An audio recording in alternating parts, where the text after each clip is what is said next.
Time now for your forewarned weather with Chief Meteorologist Alana Brophy. You know, we're in the throes of summer, and it feels like. Oh, no, Doesn't it? it does. Yep. I love when Brian gets all like kind of pensive. Like, Is that pensive? Really? Nice. Throes of summer. It's just hot. I mean, It's just I hot. feel like Yeah, that's that my too. reaction. Yeah. That I'm like, too. it feels like it. I'm like, it feels like it. I feel like I'm carrying that Right. load, man. It is hot. We were above average today. We're going to do it again tomorrow. Woo-hoo. I could use a little rain. Come on, I would right? love to take that one. No takers there. All right, we'll begin with the West Desert where it's supposed to be hot. Great Hey. video. Chris Williams catching this. Look at that. Herd of buffalo. Okay. Yeah. Nice. They're doing better than I am out there. You know what? They would have to be. What a great herd. Bison. Bison. Yeah, we've got clear skies out there. We definitely saw that today. Chris catching this drone video. I just love seeing that. And you can see, you know, spring is when all the babies pop up, so the herd's a little healthier, and they're dealing with the heat. Wagging their tails, ready to go. I'm glad somebody was, because we started cooking. This is what it looked like this morning. Scott Taylor catching this along the Wasatch Front.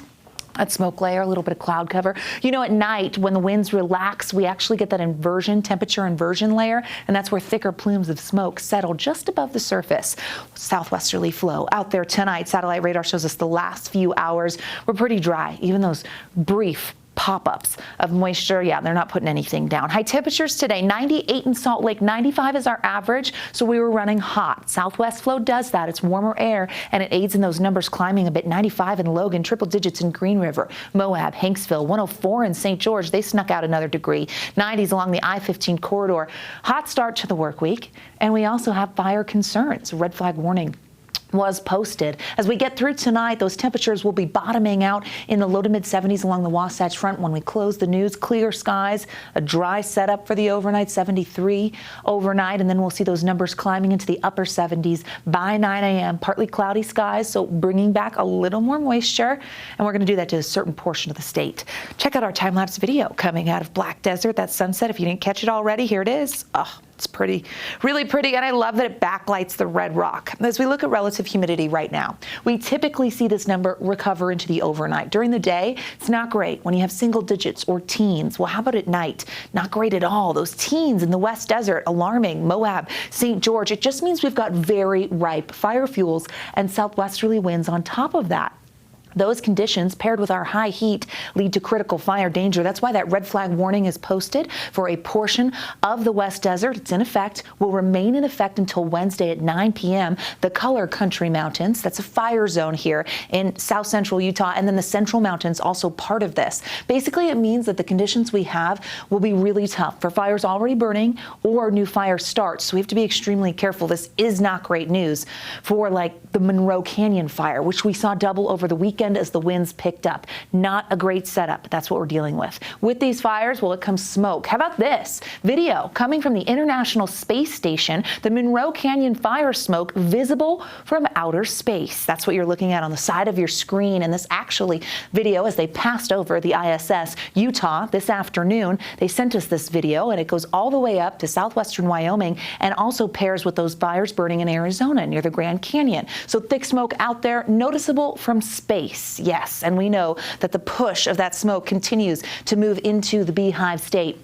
Any southerly component to our winds will continue to carry that smoke to us. As we look at our futurecast smoke model, it's high resolution, and it's going to give you an idea of where the thickest plumes are headed. Not great news for Lake Powell over I-70 tonight, up through Castle Country towards the basin. We put this into motion as we head into early Tuesday. Some hazy skies into central Utah. Our southwesterly flow throughout the day tomorrow will become a tad more westerly. It's known as a zonal flow, and will push that smoke to eastern Utah. Not great news from the basin to the Four Corners or over Lake Powell, but it continues. We'll see that as we head into Wednesday, clearing the West Desert, but we still will see some light haze. Air quality impacts with moderate air expected along the Wasatch Front and Wasatch Back on the eastern side of the state and down south. Those are areas where we're monitoring that. General thunderstorm threat. Some moisture starts to build back in to eastern Utah, which means we could see a pop-up storm. We're really dry at the surface, so that would just bring gusty winds. You see that towards Flaming Gorge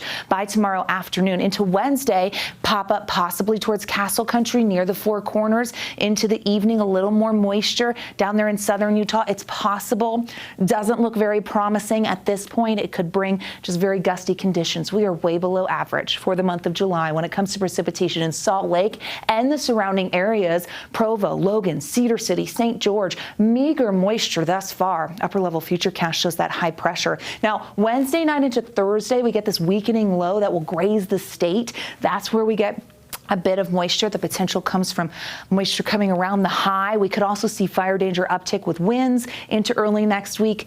Maybe a little more precip potential. We'll see. 90s for tomorrow, 102 in Moab, 105 in St. George, where in Washington County we just get triple digits for the next 7 days. Slight chance Thursday, Friday, and Saturday as that moisture creeps up ever so slightly. Here's the Wasatch Front. Hot for the next 2. Average 95 for the midweek, and then on from there. Very dry for the next 7 days. Maybe some wind, some sunshine. Hello, July. Hello, Maybe August. some That's wind. what we're getting. Maybe some wind. Who knows? We'll see.